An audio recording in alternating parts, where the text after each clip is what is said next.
Oui, mais la ménagerie du futur avec Nina Godard. Bonjour Nina. Bonjour. On va parler donc de bêlements, de mugissements, de beuglements, tous les cris d'animaux qui sont en train d'inspirer des technologies assez prometteuses. Mais on va commencer par en écouter un Ah oui, animal. avec plaisir. Écoutez ça. C'est quoi? Un poisson? Un dauphin?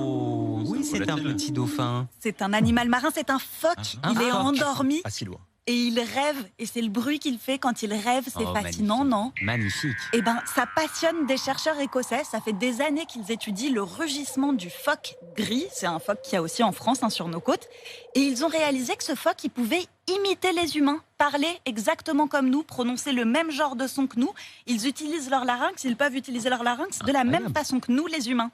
Donc ils les ont entraînés à parler. Ils leur ont appris à dire comment ça va, par exemple, et même à chanter. En l'occurrence, le générique de Star Wars, je vous propose d'écouter tout en étant indulgent parce que c'est un phoque. Écoutez.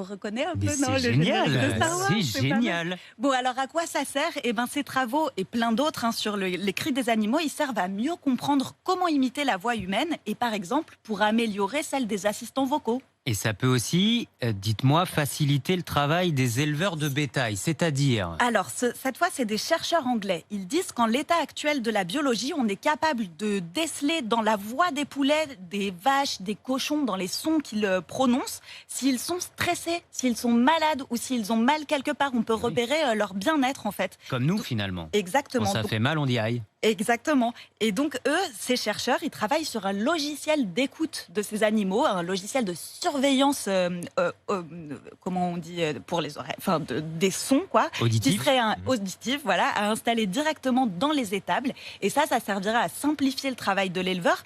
Le logiciel, il serait connecté, par exemple, à son système de ventilation, au système d'éclairage. Donc, si les poules crient qu'elles ont chaud, par exemple, la climatisation se mettrait en route automatiquement. Il n'aurait plus rien à faire. Il recevrait aussi une alerte quand ces animaux, ils se battent. Et ça, c'est un vrai sujet, notamment pour les porcs.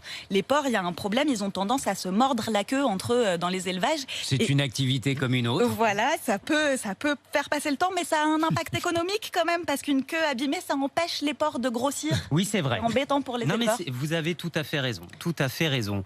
Bon, et puis bientôt, on pourra parler avec ces animaux, c'est incroyable. Et alors ça, c'est incroyable, c'est ce sur quoi travaille Zoolingua. C'est une start-up américaine fondée par un biologiste qui, lui, il a étudié des années les cris des chiens de prairie. C'est un genre de marmotte. Et en fait, il s'est rendu compte dans les cris d'alerte des chiens de prairie, quand il y a un prédateur qui s'approche, il y a des infos très précises qui sont véhiculées. Il parle de la taille, la couleur, la vitesse du prédateur qui arrive. Donc ce biologiste, il s'est dit que le langage des animaux, il était traduisible. On peut le Et donc transcrire. maintenant, il travaille sur une intelligence artificielle qu'il nourrit avec des tas d'enregistrements d'animaux. L'objectif, c'est de créer un traducteur humain-animal et ils disent que ça fonctionnera dans 2 ans ou moins. C'est déjà demain. Merci beaucoup, Nina Godard. Vous